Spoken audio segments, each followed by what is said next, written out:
Against the Odds, celebrating those who have conquered in the face of adversity, with Philip Anderson.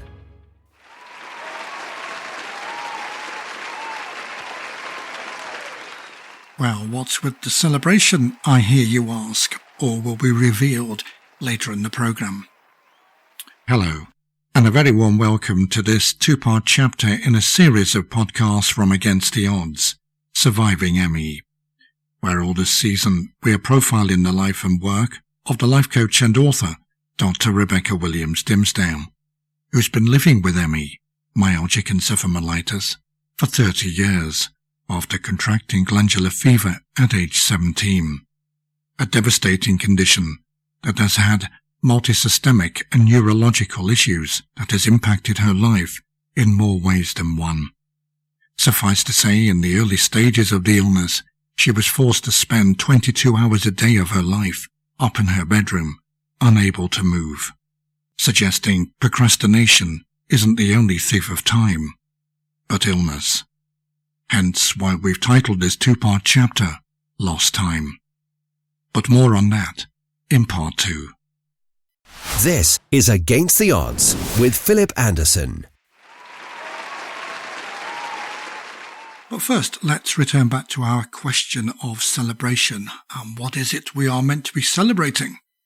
Well, hopefully Dr. Rebecca Williams Dimsdale, who is waiting patiently in the wings, can tell us, as we welcome her once more to the podcast. Rebecca, a very warm welcome. Oh, thank you for having me. Thank you. And you have arrived clutching something in your hand, I do believe, which ought to be a clue to what it is we are meant to be celebrating. Well, a celebration is a joyous thing indeed, and this is my latest book, Life Joy Journal. And this is your 4th book, isn't it? It is. It's the 3rd in the Life Joy series, and I also have Inspiring Ivy, as she is the queen of Life Joy. Well, it's interesting that you mentioned Ivy, because I know we're going to be profiling her later on in this series, as she was played quite an integral part in your own development, didn't she? Oh, absolutely. She was my grandmother, my best friend, and my guru of goodness. Oh, I love that expression, a guru of goodness. Yes, it's just come to me, but she really was. She was quiet, she was brave, she was full of faith, and absolutely determined to do something to make the world a bit better. In terms of the overarching theme of the book, you said it's part of your Life Joy series. What is significantly different about this one in comparison, say, with all the other 3 that you've published so far? Well, my Life Joy philosophy is love, integrity, fortitude, energy, joy, order, and you. And within that, we look at tools and strategies that give you an adventure to hope, harmony, and happiness, because we want more hope in our lives. We all desire to be happy. But really, I think the measure of our state of being is the quality of our relationships.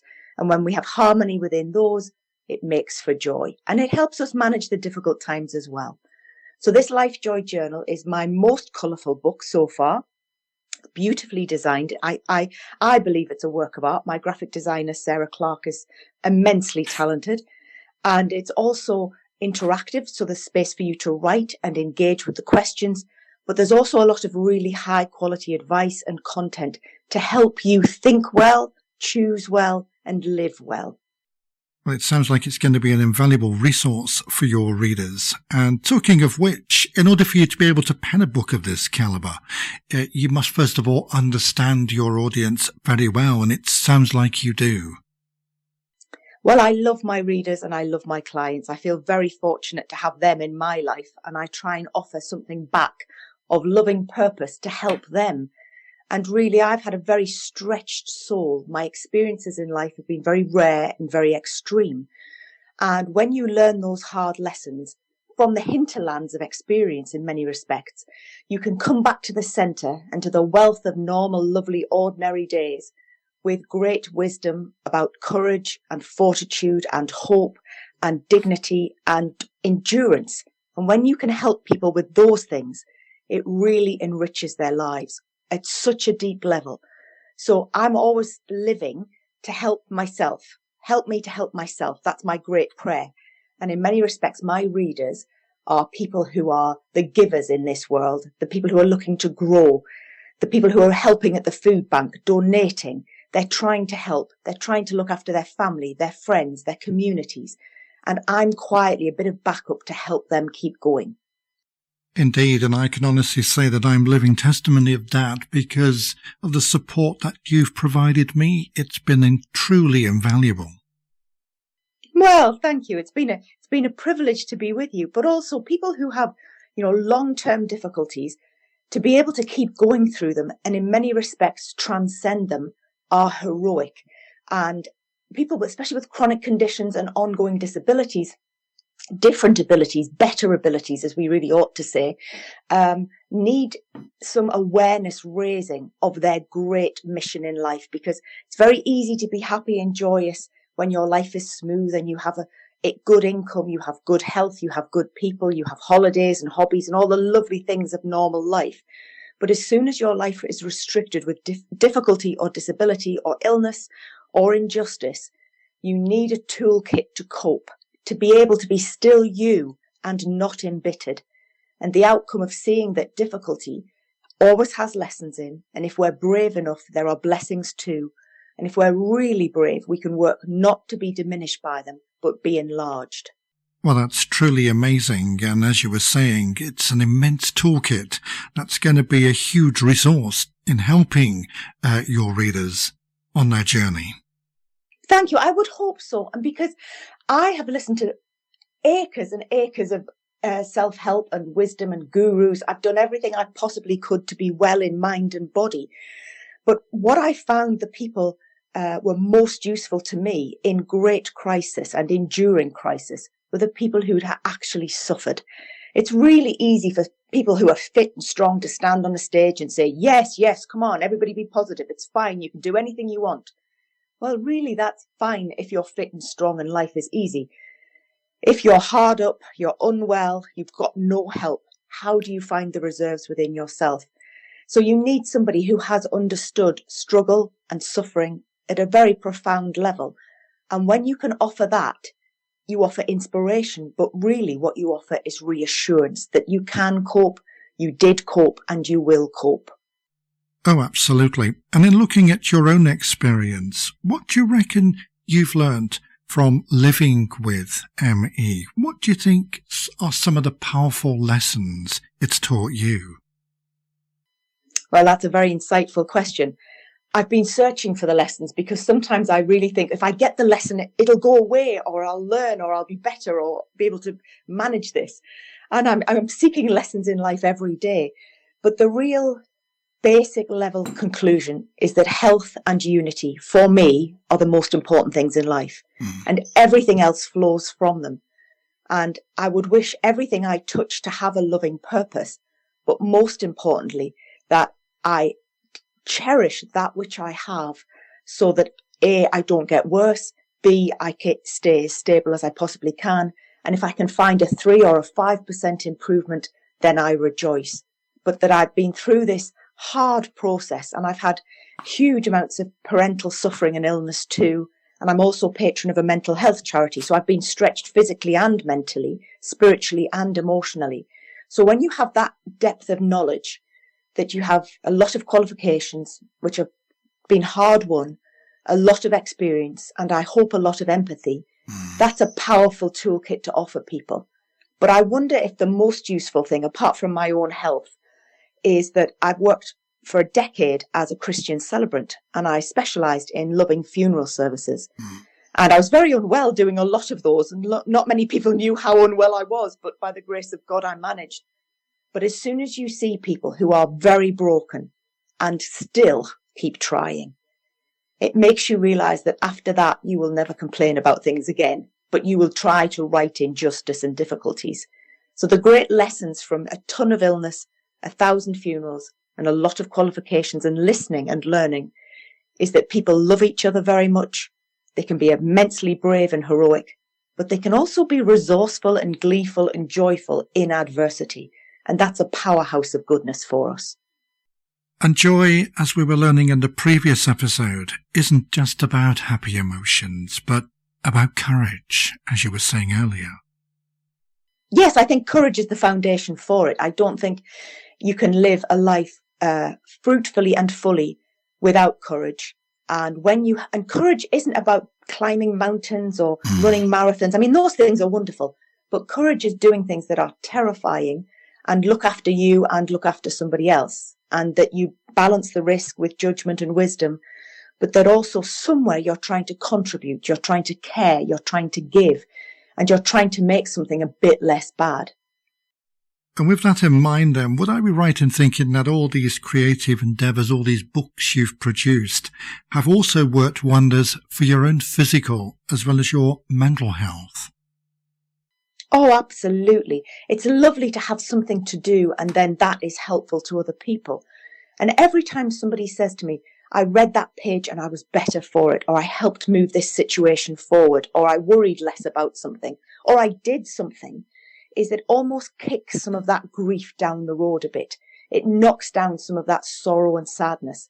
So my first purpose is to contribute.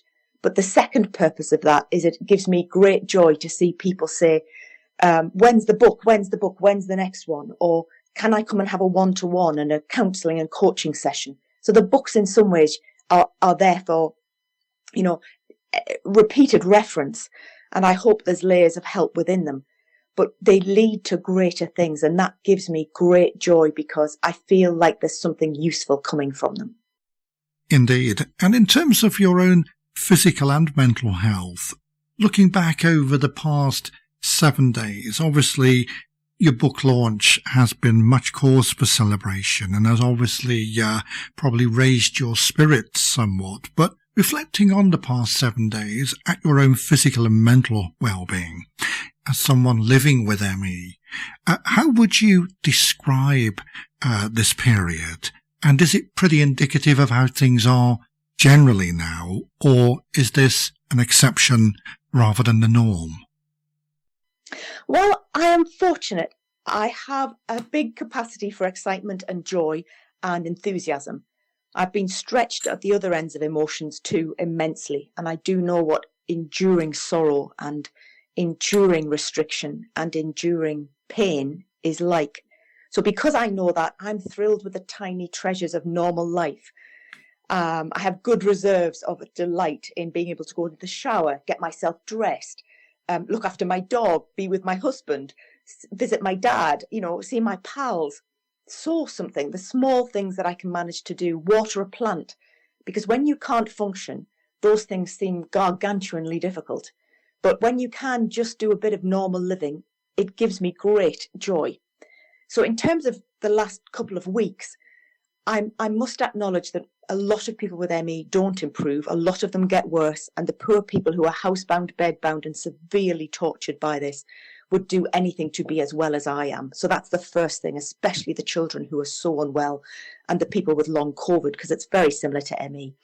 Now, in terms of where I am now, I now have an improved health for which I'm immensely grateful. I've done just about everything possible to get well. I have to say there's been a huge amount of work and private treatment that's gone into this. And I know I'm very lucky to have had that as well. But in terms of the last fortnight, I work a very structured, organised life to make the most of managing my limited energy. And then that does bear fruit, the discipline. But I've had one-to-one clients this week, which I adore. I've seen them progress, which fills my soul again with joy. But, working and concentrating does take a lot of energy from me. And sending out book orders and also, doing editing for the next book. So there's a lot there that I know is a privilege to do, but it needs very careful management. So I would say, if I were completely honest with you, I've had quite a lot of difficult mornings getting up with joint and muscle pain and breathing and heart rate problems with POTS. I've then had some very, very exhausted afternoons because I've had, very busy mornings. And this isn't just normal tiredness. This is, I don't feel well, I've got to lie down. But I've also strolled around with my dog and watched telly and had happy times. So, there's just a reality of what I'm trying to manage normally, but it's so much better than it was. And I'm so grateful for that. It's just I'm still a long way from being back to running, singing, canoeing, swimming, all the things that I used to do when in my teens. But I'm still working towards getting there. And the progress is definitely worth celebrating. It's admirable, everything you've done and you've managed to achieve. And what I think I'm hearing is that your recovery has been aided largely by your own input, you working with it rather than against it. Well, the problem is, especially with chronic conditions that have so little treatment and not enough understanding and research, is that we have a cultural maxim that if we push, we try that bit harder, it will solve it. Now, I've been a queen of pushing and trying. And the problem with ME particularly is that it makes it much worse. And that's really odd because I was used to training very hard so that I could practically run up a mountain when I was 16. I was very strong. And the more you pushed, essentially, the better you got. Whereas this is about pushing on an empty tank of energy, and you just go into terrible debt, delayed exhaustion and symptoms. I was going to say energy deficit, really. It is. It's counterintuitive. Yes. So the issue of, I would say improvement. I have to be completely honest. I'm far from recovered, but I have good resources within my soul to keep going and be cheerful. And the point about it is that when you've got very little help, especially from conventional medicine, you are absolutely on your own. So what can you do with your little bit of light and little bit of energy that's worth trying to make you better and isn't going to make things worse? So in some ways, it would be wonderful if somebody had said, yes, this is what you need to do. Here's a prescription. You do this and it'll improve. Well, really, that didn't happen for me. And certainly for many people with ME, they're advised very badly and it makes them much worse. So we must be mindful of that. But I have worked for 3 decades to find a 1% improvement, a 3% improvement. How can I be more disciplined to regulate my sleep, my intake, make sure my vitamins and supplements are correct? Check out, I have podiatry inserts, which help my joints immensely. So there's all these myriad of little things, as well as a ton of extra treatment that has meant that it's just been a very slow, consistent lifestyle of trying to be as well as I can. And I think the difficulty for those on the outside looking in, because ME is an invisible condition, it's not on the surface, it's not something that people can see like, if a person was in a wheelchair or wearing a hearing aid, etc. That must make it difficult for non-sufferers to really appreciate all of that which you've just described. Oh, of course. But the problem is, for many people, it is very visible. And, I was very visibly unwell for 20 years. I was desperately thin. I was very grey, pallor and colour, which would oscillate to being very yellow as my liver wasn't working properly. So you could really see that I looked like a cross between a banana and a custard. And, I was slow. I was like a little old lady when I was 25. And, there was times when I needed the wheelchair, and there were also times that people are so sick, they don't get out of their houses. They don't get out of their bedrooms because they're so in such pain and difficulty. Imagine if you had food poisoning, flu, you're hungover. That's the kind of illness, like, the people who have early infections, you feel really grotty, but it's just that doesn't go away and it gets worse sometimes. So sometimes ME is very visible.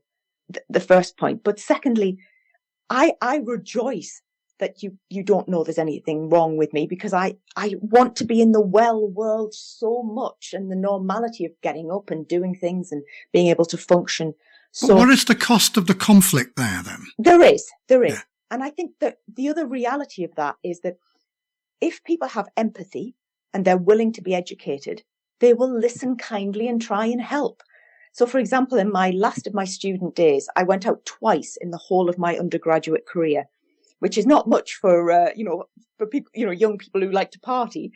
But I remember my friends took me to the Students' Union, and they took me early because I couldn't stay up at night. And I remember somebody shouted to a young lad who was sitting on a bench, and there was no seats left.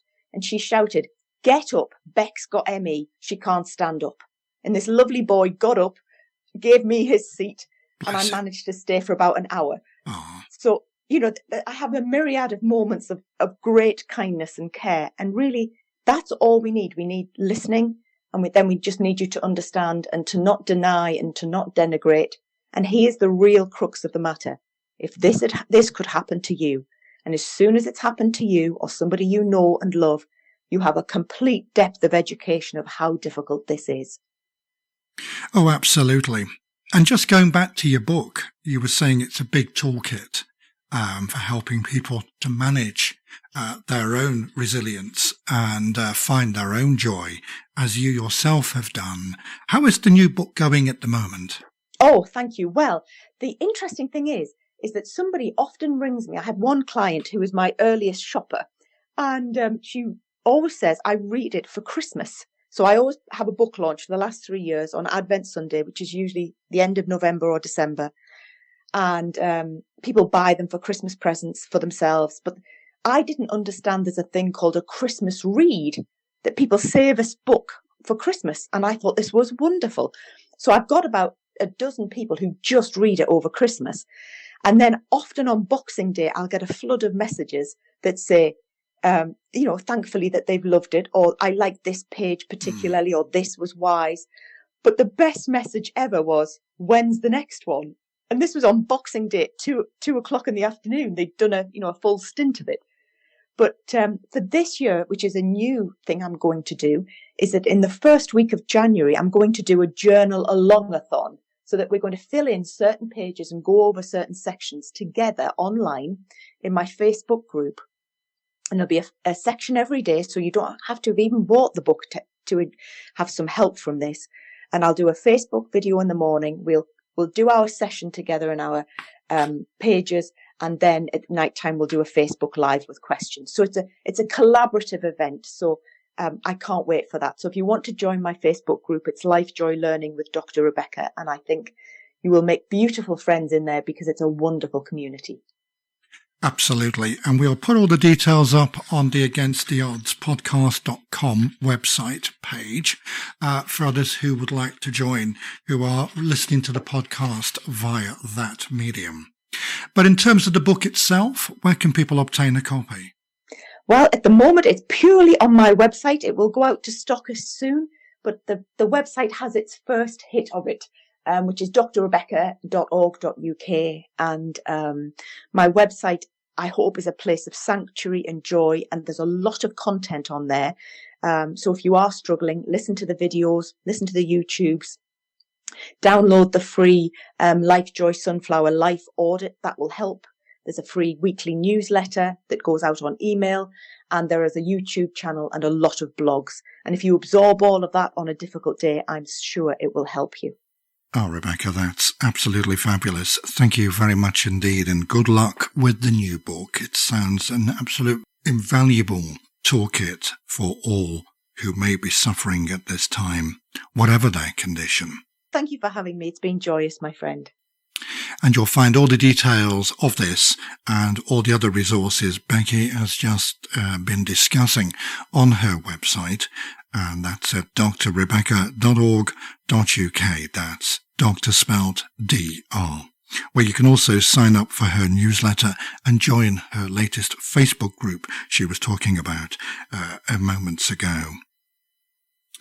And just to let you know, also, we've produced another podcast for this series, which deals with the top 5 misconceptions of ME. And they're all based on Becky's own experiences of living with myalgic encephalomyelitis, which I think you'll find very enlightening and, of course, of a huge comfort to family and friends. And you'll find that on the againsttheoddspodcast.com website, as usual. Just navigate to that page and look for all available episodes and click on this season, Surviving ME. In the meantime, though, thank you very much indeed for listening, and do proceed to part 2 of this 2-part episode, Lost Time, part of the Surviving ME season of podcasts, in which we're profiling the life of Dr. Rebecca Williams Dimsdale. In that episode, you'll find that Rebecca is recounting her own experience of how she contracted ME in the early stages and the effects, of course, and how it did cause a lot of lost time to occur for her, to the extent where she found herself spending up to 22 hours a day in her bedroom. Learn more about that by going to againsttheoddspodcast.com and clicking on Surviving ME.